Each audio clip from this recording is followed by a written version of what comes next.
जय भारत मित्र हो.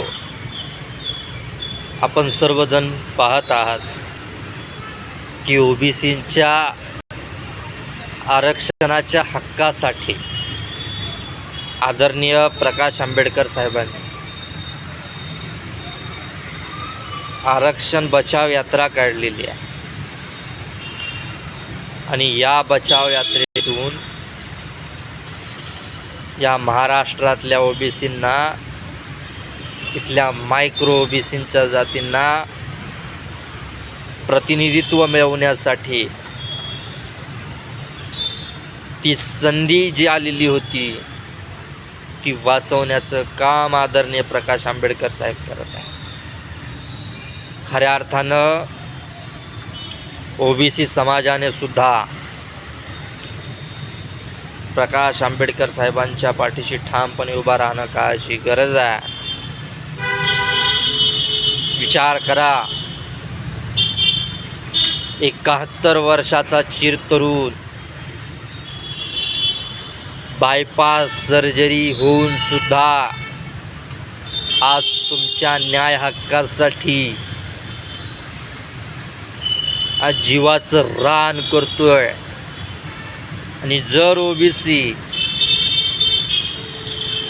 या गोष्टीची दखल घेणार नसेल तर नक्कीच दुर्दैव. ओबीसी समाजाने आपल्या हक्काचा पक्ष समजून वंचित बहुजन आघाडीच्या पाठीशी ठामपणे उभा राहणं काळाची गरज आहे. जो पक्ष सांगतोय की 100 आमदार निवडून आले पाहिजेत ओबीसींचे, जो तुमच्या हिताची चर्चा करतोय त्याच्या पाठीशी ठामपणे आपल्याला उभं राहणं काळाची गरज आहे. ज्यांना तुम्ही स्वतःचा नेता मानता तो छगन भुजबळ सुद्धा राष्ट्रवादी काँग्रेस पक्षात राहून स्वतःची मलाई खाताय. राष्ट्रवादी काँग्रेस पक्षाला तुम्ही कोणता पक्ष समजता? राष्ट्रवादी काँग्रेस पक्षाला तुम्ही आतापर्यंत मराठ्याचा पक्ष म्हणत आला. त्याच मराठ्यांच्या पक्षात छगन भुजबळ मलाई खाताय. हिम्मत असेल छगन भुजबळ साहेबांना तर त्यांनी स्वतंत्र राजकीय पर्याय उभा करून निवडणुका लढवाव्यात.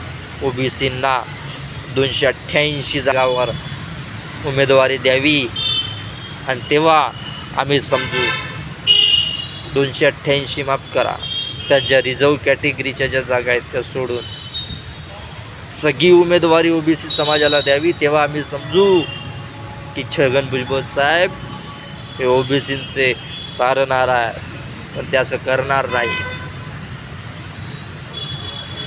ते मराठ्यांच्या मांडीला मांडी लावून सत्ता उपभोगणार आणि तुम्हाला फक्त आश्वासनं देणार. तुमच्याबद्दलच्या प्रति सहवेदना प्रकट करणार. हे खरंच दुर्दैवी आहे. आता तरी ओबीसी जागा झाला नाही तर जे मित आरक्षण मंडल कमिशनच्या लढ्यानं ते सुद्धा जाईल.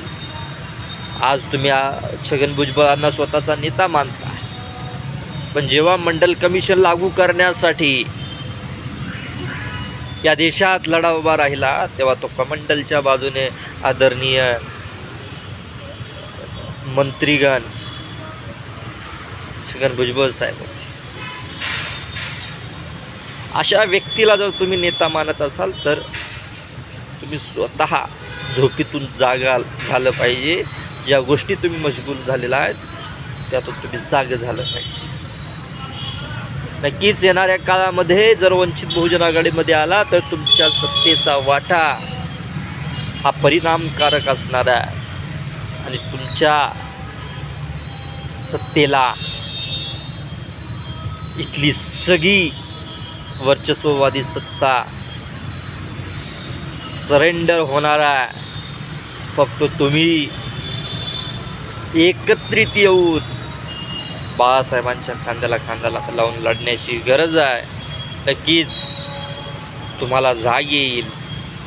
तुम्ही ज्या प्रस्थापितांच्या दावणीला लागला आहे तिथून तुम्ही तो पट्टा तोडून टाकाल आणि बाळासाहेबांच्या स्वाभिमानी छावणीत याल अशी मी आशा व्यक्त करतो आणि थांबतो. धन्यवाद. जय भीम.